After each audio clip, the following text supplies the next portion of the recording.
Hello friends, मैं अरविंद कुमार आप सबके अपने यूट्यूब चैनल अरविंदो ज्ञान साधना पर स्वागत करता हूं। आज हम सब इस लेक्चर में द्विघात बहुपद क्वाड्रेटिक पोलिनोमियल से रिलेटेड रिवीजन करने वाले हैं और ये रिवीजन आपके लिए बेहद खास होने वाला है। तो इस वीडियो को अंत तक वॉच कीजिएगा, क्योंकि यह वीडियो आपके लिए पहले ही हम बोल दिए हैं कि बेहद खास बहुत लाजवाब रहने वाला है। तो आइए इसे स्टार्ट करते हैं। तो सबसे पहले हम जानेंगे कि बहुपद में किस प्रकार का क्वेश्चन आपके एग्जाम में आता है। तो जैसे बहुपद में होता है कि निम्नलिखित में से कौन बहुपद है और निम्नलिखित में से कौन बहुपद नहीं है। एक तो आपका यह प्रश्न बनता है। दूसरा प्रश्न बनता है कि निम्नलिखित में से कौन द्विघात बहुपद है, कौन त्रिघात बहुपद है, कौन रैखिक बहुपद है। फिर इसके बाद आ जाता है कि रैखिक बहुपद का घात कितना होता है, द्विघात बहुपद का घात कितना होता है, त्रिघात बहुपद का घात कितना होता है। फिर निम्नलिखित में से कौन एकपदी बहुपद है, द्विपदी बहुपद है, त्रिपदी बहुपद है। फिर उसमें आ जाता है कि रैखिक बहुपद का आलेख किस प्रकार की सरल रेखा द्वारा व्यक्त होती है, या द्विघात बहुपद का आलेख किस प्रकार की सरल रेखा से व्यक्त होती है। इसके बाद आ जाता है कि यदि किसी द्विघात बहुपद के शून्यक अल्फा बीटा हो तो उसके शून्यकों का योग मतलब अल्फा प्लस बीटा और शून्यकों का गुणनफल मतलब अल्फा बीटा निकालने को कहता है और उसको फार्मूला बेसिस भी ऑब्जेक्टिव बना देता है। तो आइए हम इसी सब को जानने वाला है। सबसे पहला इसमें चीज़ आता है कि विशेषतः स्टूडेंट्स को निम्न कौन बहुपद है और कौन बहुपद नहीं है यही पहचान नहीं हो पाती है, वो बहुपद को पहचान नहीं पाते हैं। तो आज हमारा दावा है कि इस लेक्चर में अपन तक बने रहते हैं तो अब बहुपद को बहुत ही आसानी से समझ जाएंगे और समझने के बाद इस पर प्रश्न आएगा तो बहुत जल्दी ही उसका ऑप्शन देकर ही टेकअप कर लेंगे कि ये कौन बहुपद है या कौन बहुपद नहीं है। तो सबसे पहला हम काम आपको बताने वाले हैं, बहुपद है या नहीं कैसे हम जानेंगे इसको। तो चलिए देखते हैं। जैसे बहुपद जो होता है वो बीजीय व्यंजक होता है। बीजीय व्यंजक क्या होता है, तो ABCD के अक्षर को चर घात कहते हैं। जो अंक है, जो संख्या है 0 से 9 तक अंक है और इसी अंकों को मिलाकर अनंत संख्याएं बनाई जाती है। तो संख्याओं को अचर पद कहते हैं, ABCD के अक्षर को चर पद कहते हैं। तो ये चर और अचर पदों से युक्त जो व्यंजक होता है उसे बीजीय व्यंजक कहते हैं और उसी बीजीय व्यंजक में से कुछ को बहुपद कहते हैं और कुछ बहुपद की श्रेणी में नहीं आते हैं। तो कौन बहुपद की श्रेणी में नहीं आते हैं यही आपके लिए खास रहने वाला है। तो यहाँ पे देखिएगा कि जैसे हम कहें 4x, तो सबसे पहला बात कि आपको बहुपद में केवल ABCD के अक्षर पर ध्यान रखना है। ABCD का जो अक्षर है उसका पावर पर ध्यान रखना है कि जैसे हम x के पावर कहे 2, तो अगर ABCD के अक्षर का जो पावर होगा ये पूर्ण संख्या में होगा तो बहुपद कहलाता है और पूर्ण संख्या में नहीं होगा तो बहुपद नहीं होता है। जैसे पूर्ण संख्या क्या है, तो पूर्ण संख्या आपका हो जाता है 0 से लेकर अनंत तक। 0 से शुरू होता है और लगातार गिनती की तरह बढ़ते जाता है। जैसे 0 1 2 3 4 5 6 7 8 9 10 ऐसे डॉट अनगिनत जो संख्या हो जाएगी वही पूर्ण संख्या कहलाती है। तो यहाँ पे 0 1 2 3 4 5 डॉट ये सभी क्या है, पूर्ण संख्या है। तो यहाँ पे देखिएगा ABCD के अक्षर जो भी बीजीय व्यंजक देगा उसमें ABCD के अक्षर पूर्ण संख्या में हो, यानी 0 1 2 3 4 5 6 हो तो उसमें क्या होगा, वो बहुपद होगा। इसके अतिरिक्त जो भी होगा वो बहुपद नहीं होगा। जैसे आपका पावर x के पावर दे दे तो ये बहुपद है, अब पावर दे दे x के पावर -2 तो माइनस में दे दे तो ये पूर्ण संख्या नहीं होता है। पूर्ण संख्या आपका होता है 0 1 2 3 4 5 डॉट अनगिनत होता है। तो इसमें देखिएगा इसमें माइनस नहीं लगा है, दशमलव नहीं लगा है, बाटा नहीं लगा है, रूट नहीं लगा है। तो इस तरह से रूट लगा के, दशमलव लगा के, माइनस लगा के आपका ABCD के अक्षर का पावर दे दे तो उसे बहुपद नहीं कहते हैं। तो x के पावर -2 दिया तो ये बहुपद नहीं है क्योंकि पावर माइनस है। x के पावर 1/2 दिया, बटा में पावर दिया तो ये भी बहुपद नहीं है। फिर इसके बाद ABCD के अक्षर का जो पावर है ऐसे रूट में लगा के दे दिया तो ये भी बहुपद नहीं है। फिर इसके बाद ABCD का अक्षर ऐसे बटा में दे दिया, बटा के नीचे ABCD का अक्षर दिया तो ये भी बहुपद नहीं है। इसी प्रकार से बहुपद को यहाँ पे ABCD के अक्षर को दशमलव में इस तरह से दे देगा इसका पावर, तो ये भी बहुपद नहीं है। लेकिन यहाँ पे देखिएगा x का पावर कुछ ना तो 1 हुआ, तो ये ना माइनस में है, ना दशमलव में है, ना बटा में है, ना रूट में है, ना ही ये ABCD के अक्षर बटा के नीचे हैं, तो ये बहुपद हो जाएगा। तो इसी प्रकार से आइए एक थोड़ा लॉन्ग लेकर हम देखते हैं। जैसे x² + 4x + 5, ये नॉर्मली आप जानते ही होंगे कि x के पर यहाँ पे 1 है और ये 2 है और ये पावर पूर्ण संख्या में है, तो ये बहुपद होगा। इसके बाद देखिएगा x के पावर -2, x के पावर 3 + y + कुछ भी इस तरह से रहे, तो यहाँ पे देखना है आपको ABCD के अक्षर का पावर। तो यहाँ पे देखिएगा ये माइनस में है, तो माइनस में है तो ये बहुपद नहीं है। फिर इसके बाद कहेगा 1/x + 1, तो यहाँ पे देखिएगा ABCD के अक्षर बट्टा के नीचे x है, तो ये भी बहुपद नहीं है। तो उम्मीद करते हैं कि आप समझ गए होंगे कि बहुपद कैसे पहचानेंगे हम, कौन बहुपद है और कौन बहुपद नहीं है।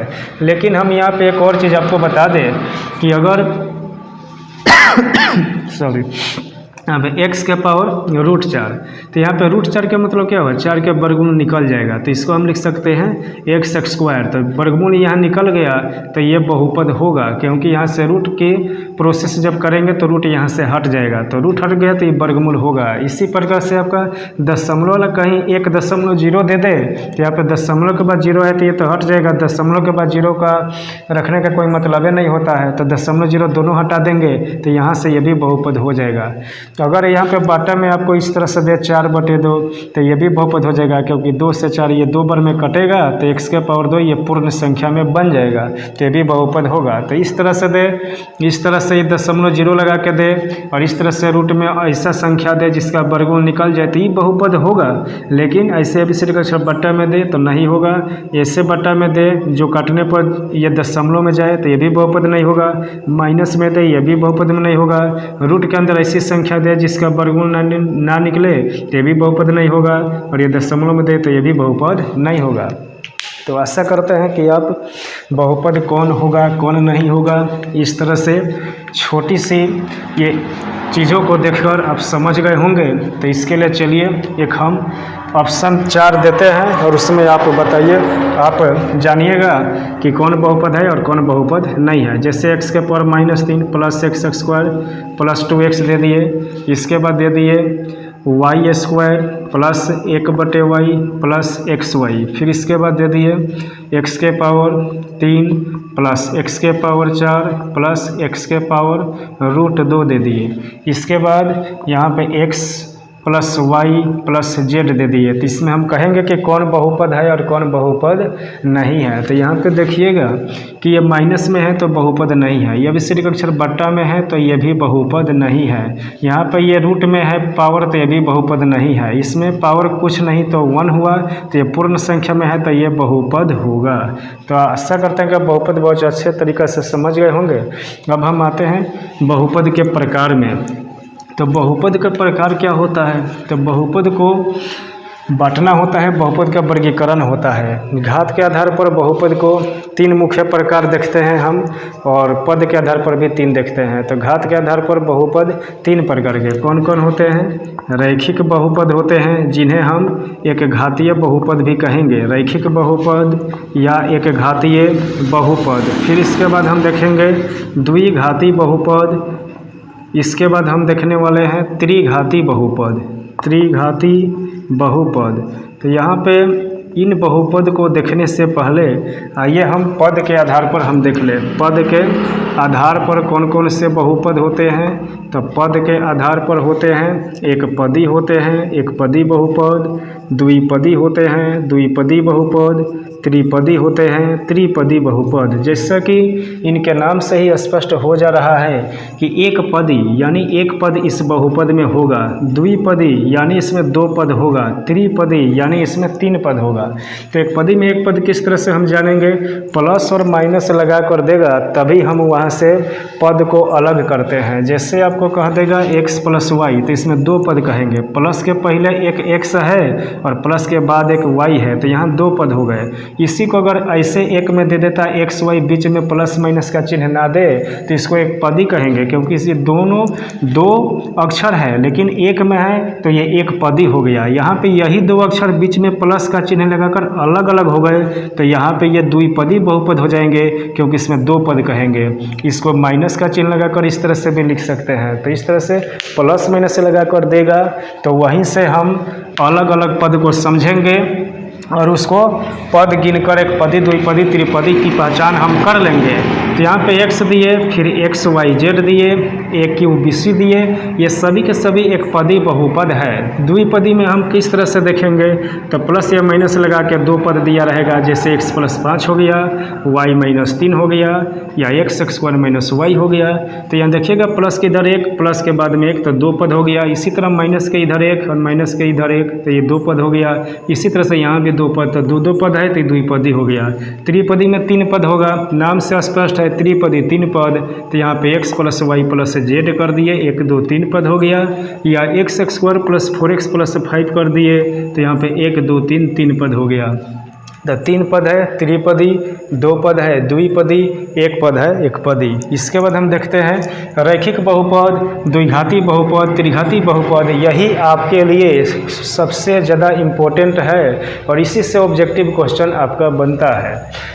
तो यहाँ देखेंगे रैखिक बहुपद किसे कहेंगे, तो सबसे पहले इसका हम व्यापक रूप देखेंगे कि व्यापक रूप क्या होता है। इसके बाद इसका हम देखेंगे घात कितना होता है। इसके बाद इसमें शून्यत पे आधारित जो प्रश्न है उसको भी उस दृष्टिकोण से भी हम यहाँ पे देखने वाले हैं। तो रैखिक बहुपद जिसे घातीय बहुपद कहते हैं, इसका व्यापक रूप ax + b होता है। घात देखने से पहले यह रैखिक बहुपद का हम उदाहरण देखेंगे और तब इसका घात भी हम देख लेंगे। तो यहाँ से देखते हैं द्विघाती बहुपद का व्यापक रूप क्या होता है, ax² + bx + c होता है। इसमें आपका a does not equal to 0, इसमें भी a does not equal to 0। इसके बाद त्रिघाती बहुपद का व्यापक रूप हो जाता है ax³ + bx² + cx + d, और इसमें भी a does not equal to 0। फिर यहाँ उदाहरण में हम देख लेंगे कि ये किस प्रकार से घातीय बहुपद हम समझेंगे। तो यहाँ पे जैसे आपका देगा 4x + 5, तो यहाँ से देखिएगा x का पावर कुछ ना तो 1 है। तो यहाँ से सबसे पहले जानिए कि रैखिक बहुपद कब कहेंगे, जिससे घातीय बहुपद भी कहते हैं। जब बहुपद का घात 1 हो तो रैखिक बहुपद या एक घातीय बहुपद कहते हैं। जब बहुपद का घात 2 हो तो उसे द्विघाती बहुपद कहते हैं, और जब बहुपद का घात 3 हो तो त्रिघाती बहुपद कहते हैं। तो ये घात क्या होता है, आइए इसको पहले जान लें, इसको तो पहले बताया ही नहीं।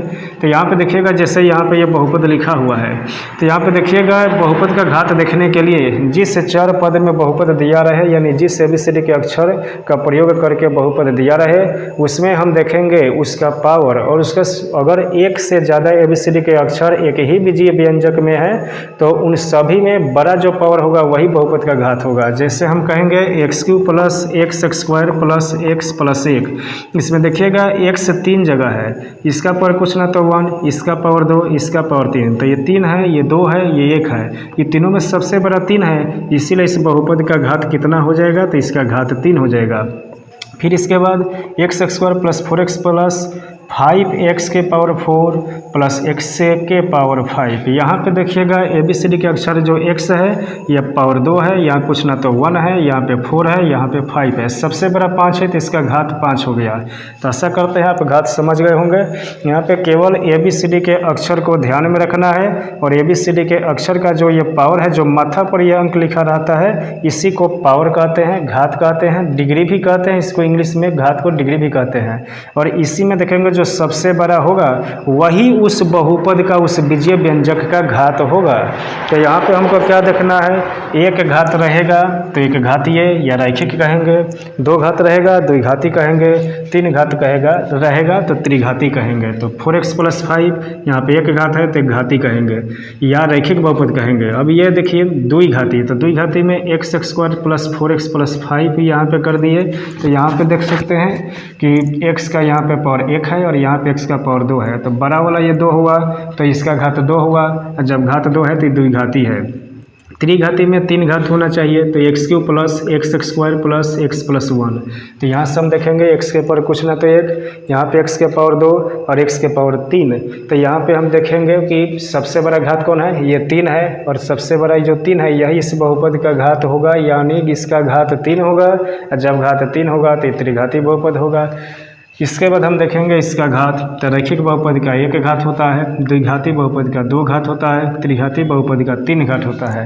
इसके बाद इसका हम रेखा देखेंगे, तो यहाँ पर रैखिक बहुपद का जो आलेख होता है वह सरल रेखा के द्वारा प्राप्त होता है, और द्विघाती बहुपद जो होता है उसका आलेख परवलयाकार रेखा से यानी टेढ़ी रेखा से प्राप्त होता है, परवलयाकार।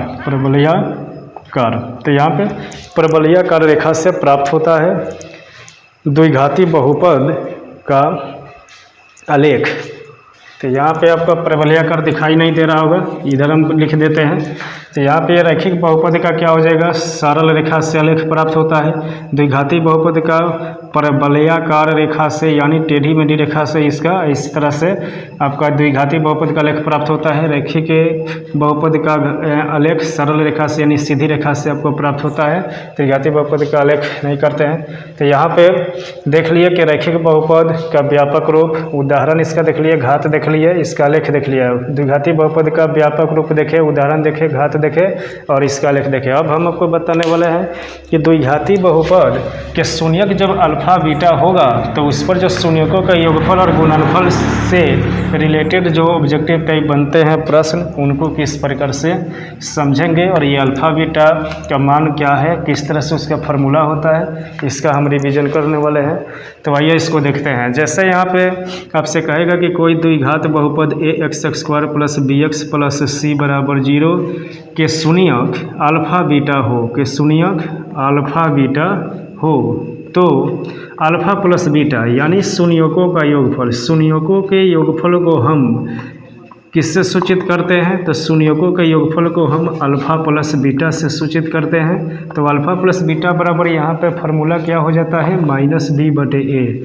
फिर इसके बाद शून्यकों का गुणनफल यानी अल्फा बीटा, तो शून्यकों का गुणनफल अल्फा बीटा किससे सूचित होता है, इसका फार्मूला क्या होता है, तो अल्फा बीटा का फार्मूला हो जाता है c/a। तो ये -b/a कहाँ से आया है, c/a कहाँ से आया है, इस बहुपद में से कहाँ से आया है, चलिए इसको देखते हैं। तो अल्फा प्लस बीटा कहने का मतलब हुआ ये -b/a का मतलब है कि x का जो गुणांक है उसका चिन्ह बदल देंगे, प्लस भी है तो माइनस भी हो गया, और ये जो a है यह x² का गुणांक है, x² का गुणांक a, x का गुणांक प्लस भी है, लेकिन योगफल में हम उसका चिन्ह बदल देंगे, माइनस भी लिखेंगे, और ये c अचर पद कहलाता है। गुणनफल जब अल्फा बीटा होता है तो ये c का है, मतलब ये अचर पद चिन्ह सहित प्लस है, तो इसीलिए यहाँ पे चिन्ह नहीं दिया गया है। माइनस रहेगा तो यहाँ पर माइनस रहेगा, ये इसका चिन्ह नहीं बदलना है, प्लस है तो प्लस ही रहेगा, माइनस होगा तो माइनस रहेगा। इसका भी चिन्ह नहीं बदलना है, प्लस होगा प्लस ही रहेगा, माइनस होगा तो माइनस रहेगा, लेकिन इसका चिन्ह बदल के लिखते हैं। b का मान प्लस में है लेकिन फार्मूला देखिए माइनस भी है। तो इस प्रकार से ये देखें। इसके बाद त्रिघाती बहुपद जो होता है ax³ plus bx² plus cx plus d, तो ये बराबर 0। तो इसका शून्यक क्या हो जाता है, इसके 3 शून्यक होते हैं, अल्फा बीटा गामा। नाम से ही स्पष्ट है, त्रिघाती है 3 घात है तो इसके 3 शून्यक, द्विघाती है 2 घात है तो इसके 2 शून्यक, और रैखिक बहुपद 1 घात है तो 1 शून्यक। तो यहाँ से देख सकते हैं इसका शून्यक अल्फा बीटा गामा हो तो शून्यकों का योगफल जो होता है उसे किससे सूचित करते हैं, तो शून्यकों का योगफल को सूचित करते हैं alpha plus beta plus gamma से, और इसका फॉर्मूला यही वाला हो जाता है -b/a। फिर इसके बाद 2 शून्यकों के गुणन का योगफल, 2 शून्यकों को लेकर उनके गुणन का योगफल, उनके गुणन का योगफल या योग कैसे हो जाएगा प्रदर्शित, alpha beta plus beta gamma plus alpha gamma. तो इसका फार्मूला हो जाता है c/a, मतलब यही वाला। इसके बाद शून्यकों का गुणनफल होता है, शून्यकों का गुणनफल को किससे हम सूचित करते हैं, प्रदर्शित करते हैं, तो शून्यकों का गुणनफल को प्रदर्शित करते हैं अल्फा बीटा गामा से, और इसका फार्मूला हो जाता है -d/a। तो यहाँ पे ये कुछ फार्मूला हुआ जो आपके लिए उपयोगी रहने वाला है। इसका प्रयोग ऑब्जेक्टिव टाइप क्वेश्चंस में होता है। और ये कई बार प्रीवियस ईयर में आ चुका है। तो इस फार्मूला को आपको दिमाग में बैठा लेना होगा। तो इसी पर आधारित कुछ ये ऑब्जेक्टिव प्रश्न भी बनते हैं, उनको भी हम देखेंगे। इसके बाद बहुपद दिया रहे और उसका कहेगा कि शून्यक निकालिए, तो हम गुणनखंड करके शून्यक उसका निकालते हैं, जो थोड़ा लेंदी तो हो ही जाता है। तो इसको हम शॉर्ट में करेंगे, ट्रिक्स के द्वारा शून्यक निकालेंगे, इसको हम बताने वाले हैं। तो यहाँ पे अभी हम जानेंगे कि जैसे बहुपद दे दे x² + 4x + 4 बराबर 0, इसमें कहेगा कि शून्यक किसका हो जाएगा, अल्फ़ा बीटा। शून्यक क्या रहेगा, अल्फ़ा बीटा। कहेगा अल्फ़ा प्लस बीटा बराबर क्या होगा, मतलब शून्यकों का योगफल क्या होगा। तो शून्यकों का योगफल कहेगा, तो आप ये x का गुणांक देखिए +4 है, तो उसका चिन्ह बदल के -4 लिखिए, और इसके बटा के नीचे में x² के यहाँ गुणांक में जो कुछ रहेगा उसको यहाँ नीचे लिखेंगे, और नहीं रहेगा तो मत लिखिए। नहीं रहेगा यानी एक छिपा रहता है, तो एक यहाँ लिखने से कोई प्रभाव उस पर नहीं पड़ेगा, तो आप एक लिखिए ही मत। तो यहाँ से क्या समझे कि अल्फ़ा प्लस बीटा जब कहेगा तो x का यहाँ पे जो भी गुणांक रहेगा, कोफिशिएंट इसको अंग्रेजी में कहते हैं, तो यहाँ पे प्लस रहेगा तो माइनस का चिन्ह देकर लिखेंगे, माइनस रहेगा तो प्लस का चिन्ह देकर लिखेंगे। तो ये +4 है तो -4 लिखे। इसके बटा में देते हैं x² के गुणांक, तो यहाँ तो है ही नहीं, तो नहीं देंगे। इसके बाद अल्फ़ा बीटा इसी पर निकालेंगे किस तरह से, तो अल्फ़ा बीटा निकालने के लिए हमारा फार्मूला C/A होता है, लेकिन हम फार्मूला करें कि आपको याद नहीं है तो आप इस तरह से भी कर सकते हैं। अल्फ़ा बीटा में अचर पद जो है ज्यों का त्यों लिखिए, +4 है तो प्लस का 4, इसके बटा में क्या कीजिए x² का गुणांक, यहाँ नहीं है तो मत लिखिए, होगा तो बटा में लिखिए, कटने वाला होगा कटाइएगा, नहीं कटने वाला होगा तो यही बटा में ही आंसर हो जाएगा। इसके बाद त्रिघाती बहुपद देकर आपसे पूछा जाएगा कि यहाँ पे मान लीजिए कि 2x³ + 4x² + 5x + 6 बराबर 0 है, और इसका शून्यक क्या है, अल्फ़ा बीटा गामा है। शून्यक क्या है, अल्फ़ा बीटा गामा है। तो आपसे पूछा जाएगा कि alpha plus beta plus gamma बताइए। तो alpha plus beta plus gamma में आपको क्या करना है, फार्मूला -b/a होता है। तो ये त्रिघाती बहुपद में आपका a का मान x³ का गुणांक होगा, b का मान ये आपका ये x² का गुणांक होगा, c का मान ये x का गुणांक होगा, और d का मान ये अचर पद हो जाएगा। और द्विघाती बहुपद के लिए a का मान ये x² का गुणांक यहाँ हो जाएगा। इसके बाद b का मान हो जाएगा x का गुणांक, और c का मान अचर पद हो जाएगा। तो यहाँ से देखिएगा -b/a, तो यहाँ पे प्लस का 4 है तो -4 कर देंगे। एक के जगह पर देखिएगा यहाँ 2 दिया है तो बटा में 2 देंगे, कटने वाला है तो कटा दिए। इसके बाद alpha beta plus beta gamma plus alpha gamma क्या कहता है, फार्मूला C/A। तो यहाँ पे C देखिएगा +5 है तो प्लस के 5, एक कितना है 2 है, कटने वाला नहीं है तो यही हो जाएगा। इसके बाद अल्फ़ा बीटा गामा फार्मूला क्या कहता है, -D/A। तो ये माइनस है तो -D के मान देखिएगा यहाँ प्लस के 6 है तो प्लस के 6 रख दिए, इस माइनस के कारण -6 हो गया। तो ए के मान यहाँ 2 है तो 2 से 6 3 बार में कटता है तो -3 हो गया। तो इस प्रकार से आपने जाना कि alpha plus beta plus gamma, alpha beta plus beta gamma plus alpha gamma, alpha beta gamma का मान हम इस त्रिघाती बहुपद कोई दिया रहे तो उसका प्रयोग करके निकाल सकते हैं, और द्विघाती बहुपद में भी इस तरह से हम निकाल सकते हैं। इसके बाद हम जानेंगे बहुपद का शून्यक किस तरह से निकालते हैं, और साथ में बहुपद के शून्यक दिया रहे तो उसका बहुपद किस तरह से निकालते हैं। तो सबसे पहले बहुपद के शून्यक वाला देखेंगे। तो यहाँ पे देखेंगे कि कहेगा कि शून्यक, किसी भी बहुपद का शून्यक 2 और 1 है। शून्यक कितना है, 2 और 1 है। तो कहेगा उस बहुपद को ज्ञात कीजिए, ऑब्जेक्टिव में भी आता है। तो बहुपद निकालने का फार्मूला होता है x² minus alpha plus beta into x plus alpha beta बराबर 0। तो यहाँ पे देखिएगा x² minus alpha plus beta, तो ये 2 और 1 रखिएगा, यहाँ पे 2 + 1 हो जाएगा, इंटू का x है प्लस अल्फ़ा बीटा है, तो यहाँ पे भी अल्फ़ा बीटा का मान 2 1 रखिएगा, 2 × 1 हो जाएगा बराबर 0। तो x² माइनस 2 1 3, साथ में x है, और यहाँ पे 2 एकम 2 बराबर 0। तो यहाँ पे बहुपद हमारा निकल के आ गया x² माइनस 3x + 2 बराबर 0। इस शून्यक पर यदि कह दे कि शून्यकों का योगफल आपका दे करके कहे, शून्यकों का योगफल अल्फ़ा प्लस बीटा दे दे 2 और इसका गुणनफल दे दे अल्फ़ा बीटा बराबर 3।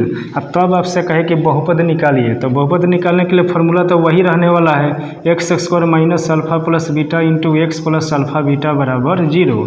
तो x square minus alpha plus beta का मान यहाँ दे दिया है 2, तो 2 रख दिए, साथ में एक्स है प्लस अल्फ़ा बीटा का मान यहाँ पे 3 दिया है, 3 रख दिए बराबर 0। तो ये आपका बहुपद निकला जब अल्फ़ा प्लस बीटा और अल्फ़ा बीटा का मान दिया तब। यहाँ पे अल्फ़ा के मान अलग, बीटा के मान अलग, क्योंकि कह रहा है कि शून्यक इतना इतना है। तो शून्यक जो होता है पहला अल्फ़ा के मान और दूसरा बीटा के मान। तो ये अल्फ़ा बीटा के मान दिया तो जोड़ कर गुना करके हम निकाले, और यहाँ पर डायरेक्ट आपका योग और गुणनफल दे दिया तो डायरेक्ट उस मान को ही इसमें रख दिए, 2 3 5 कर दीजिएगा, गलती हो जाएगा। तो इस प्रकार से इस दोनों में अंतर है, तो इस दोनों को आपने जान लिया। अब इसके बाद हम जानेंगे बहुपद देगा तो उसका शून्यक कहेगा कि निकालिए। तो आप गुणनखंड विधि से बनाते हैं, सभी बनाते हैं, लेकिन ऑब्जेक्टिव में जब आप जाइएगा बनाने गुणनखंड विधि से तो आपको समय लगेगा। समय की हमको ऑब्जेक्टिव बनाने के दौरान बचत करना है, तो इसलिए हम यहाँ पे ट्रिकली इसको सोल्यूशन देखने वाले हैं। तो चलिए इसको देखते हैं। जैसे बहुपद मान लीजिए कि कोई दे दे x square plus 4x plus 4 दे, 2-3 बहुपद हम लेकर आपको बताएंगे। तो यहाँ पे क्या कीजिएगा, यहाँ पे कोई संख्या नहीं है तो इसी पर आपका सारा खेल होगा। कोई ऐसी दो संख्या बताइए जिसको गुना कर देने पर ये आ जाए और उसी दोनों को जोड़ देने पर ये आ जाए। तो कहिएगा 2 और 2 होगा, 2 दूना 4 और 2 और 2 जोड़ने पर भी 4, और इसका चिन्ह बदल के हो जाएगा शून्यक। दोनों प्लस है तो दोनों माइनस में, और यही हमारा हो जाएगा शून्यक। आंसर निकल गया। इसी को हम कैसे बनाते हैं, गुणनखंड करके x square plus 2x plus 4 लिखते हैं, फिर x कॉमन लेंगे, x प्लस 2 लेंगे, 2 कॉमन लेंगे, x प्लस 2 होगा, फिर यहाँ से x प्लस 2 होगा, x प्लस 2 होगा। यदि पुनः केस 1 के स्टेप, यदि पुनः if again case 1 case 2 step 1 step 2, चारों में से कोई भी लिखने के बाद हम क्या करते हैं, पहला गुणनखंड लेते हैं बराबर 0 कहते हैं, प्लस 2 है तो माइनस 2, फिर इसके बाद ये x प्लस 2 लेते हैं या प्लस 2 है तो माइनस, इस प्रकार से हम निकालते हैं। लेकिन ये देखिए ये कितना शॉर्ट है और ये कितना जल्दी आप आसानी से क्वेश्चन को देखकर ही बता दीजिएगा। लेकिन इसी में कहिएगा कि जब यहाँ पे रहेगा तो क्या हम ऐसे ही बना पाएंगे, तो नहीं। इसके लिए हम आपको कुछ अलग से हम बताने वाले हैं। तो सबसे पहले इस तरह का आइए जानते हैं। तो यहाँ पे देखिएगा एक्स स्क्वायर माइनस 5x का है प्लस का 6 का है, इसका कैसे कीजिएगा। तो यहाँ पे कहिएगा यहाँ पे कोई संख्या नहीं है तो इसी पर सारा खेल होगा। जब तक यहाँ कुछ नहीं रहेगा तब तक इसी पर सारा खेल होगा आपका। तो ऐसा 2 संख्या बताइए जिसको गुना कर देने पर 6 आ जाए, जोड़ दे घटा दे तो ये 5 आ जाए। तो कहिएगा 3 2 रखेंगे, 3 दूना 6 होगा, 3 2 5 होगा। तो यहाँ पे आपको जोड़ने पर माइनस का 5 चाहिए और गुना करने पर प्लस का 6 चाहिए। तो 2 को माइनस में जब हम गुना करते हैं तो माइनस माइनस हो जाता है प्लस, और 2 को माइनस को जब हम जोड़ते हैं, जब हम जोड़ते हैं 2 को माइनस तो माइनस का चिन्ह रहता है। तो यहाँ पे जोड़ने पर माइनस का 5 चाहिए, गुना करने पर प्लस का 6 चाहिए। तो बताइए गुना करने पर प्लस चाहिए और जोड़ने पर माइनस चाहिए, यानी दोनों माइनस में रहेगा। तो ये दोनों हम माइनस में दे देंगे, -3 -2 -5 हो जाएगा। अब -3 -2 में जब हम गुना करेंगे तो माइनस माइनस प्लस हो जाएगा और 3 दूना 6 हो जाएगा। तो यहाँ पे ये हमारा गुणनखंड होगा और इसी से हमारा आंसर निकलेगा। किस तरह, जिस तरह से ये निकला, दोनों का चिन्ह बदल के। तो यहाँ भी जो भी रहेगा उसका चिन्ह बदल के, दोनों माइनस है तो दोनों यहाँ पे प्लस हो जाएगा और यही हमारा शून्यक हो जाएगा। फिर इसी तरह से आप जानेंगे कि x square minus 5x minus का यहाँ पे 6 है तो बराबर 0। इसका किस तरह से कीजिएगा, तो यहाँ पे चलिए हम कहेंगे कि 3 दूना 6 यहाँ पे किए थे तो यहाँ भी कर लीजिए। तो ये गलती होगा, कैसे 3 दूना 6 तो आ जाएगा लेकिन 3 2 जोड़ने पर ये 5 आएगा। तब कहिएगा कि हम दोनों इस तरह से रखेंगे कि दोनों माइनस है तो यहाँ पे -3 -2 माइनस के 5 हो जाएगा, लेकिन जब गुना कीजिएगा तो माइनस माइनस प्लस का 6 आएगा और ये माइनस का 6 है। तो इस तरह से नहीं हो सकता है। अगर एक माइनस और एक प्लस रखिएगा तो 3 दूना 6 होगा, माइनस प्लस माइनस होगा तो आपका -6 ये तो आ जाएगा, लेकिन एक माइनस एक प्लस हुआ तो आपको घटाना पड़ेगा। तो 3 में से 2 घटेगा, 1 बचेगा, ये तो 5 है, तो इसलिए ये नहीं हो सकता है। तो यहाँ पर तब क्या कीजिएगा, 6 एक लीजिएगा। 6 एक लीजिएगा तो क्या होगा, 6 एकम 6 और 6 में से गया 5, यानी घटा कर ही आ जा रहा है। तो इसमें क्या कीजिएगा, चिन्ह कैसे रखिएगा, जब हम घटाते हैं कब, जब एक का चिन्ह माइनस हो और एक का चिन्ह प्लस हो तब। तो इसमें से एक का चिन्ह माइनस होगा और एक का चिन्ह प्लस होगा, तो अब प्लस किसका होगा, माइनस किसका होगा, इसको कैसे जानेंगे। तो आइए इसको देखते हैं। यहाँ पे देखेंगे घटाने के बाद हमका जो 5 चाहिए वो माइनस का चाहिए, तो ये वाला जो चिन्ह है इसमें से बड़ा वाला कर देंगे। ये जो माइनस है तो इसमें से बड़ा वाला 6 है तो इसका चिन्ह माइनस दे दिए, और हमको घटा कर आ रहा है तो एक माइनस होगा और एक प्लस होगा, तो यहाँ पे माइनस दिए तो यहाँ पे प्लस देंगे, तभी जाकर माइनस प्लस होगा तो घटेगा। और ये 6 में से घटाएंगे 5, जिसमें से घटे उसका चिन्ह, तो 6 में से घटे तो माइनस है तो -5, तो -5 हो गया। और गुना इसको कीजिएगा तो ये आ जाएगा माइनस प्लस माइनस, माइनस है 6 एकम 6, तो इसी पर आंसर हमारा निकलेगा। माइनस जो है तो प्लस का 6, प्लस 1 है तो -1, चिन्ह बदल करके आंसर निकलेगा। इसी प्रकार से एक और चीज़ जाने, शुरुआत में कोई अंक जैसे इस तरह से दे दें तब आपसे कहे कि शून्य क्या होगा, जैसे 2x² प्लस का 5x प्लस का यहाँ पे कर दे 3, तब कहिएगा कि यहाँ पे अंक अभी कैसे निकाले। यहाँ पे नहीं था तो इसी पर सारा खेल होता था, लेकिन अब तो है, तो इसके लिए आपको डरना नहीं है, इसमें गुना करना है 2 तिया 6। तो आपको सोचना है ऐसा 2 गो जिसको गुना कर देने पर ये 6 आ जाए और उसको जोड़ दे तो 5 आ जाए, तो वही 2 3 होगा, 2 तिया 6 और 2 3 5। तो ये जो 2 है 2 रखिए, ये सभी प्लस में है तो प्लस में रहेगा। और ये अभी आपको बताइए कि 2 3 रखिए, 2 3 जोड़ेंगे तो ये 5 हो जाएगा, और 2 3 में गुना करेंगे तो ये 6 हो जाएगा। तो ये 2 और 3 रख लिए, और ये 3 है तो 3 रख लिए, 2 को यहाँ पे 2 उतारे, 3 को यहाँ पे 3 उतारे, और इस 5 के बदले में यहाँ पे 2 को गुणनखंड लिखे कि 2 और 3 जोड़ देंगे ये 5 आ जाएगा, 2 तिया ये वाला 6 जो है वो आ जाएगा। अब ये देखिएगा दोनों 2 ही है, तो 2 कॉमन लीजिए, 2 से 2 एक बार, 2 से 2 एक बार, फिर यहाँ पे देखिएगा दोनों 3 है तो 3 कॉमन लीजिए, 3 से 3 एक बार, 3 से 3 एक बार। इसके बाद क्या कीजिएगा, ये दोनों एक जैसा है तो इसके लिए एगो कोष्ठ, और ये जो 2 है और ये 3 है इसको मिला के एगो, और इससे आंसर कैसे निकलेगा, +1 है तो -1, ये 1 है तो बट्टा के नीचे मत रखिए, फिर इसके बाद ये +3 है तो -3, ये 2 है तो बट्टा के नीचे रख दीजिए, और यही हो जाएगा आंसर। तो ये बहुत शॉर्टली आप निकाल पाए।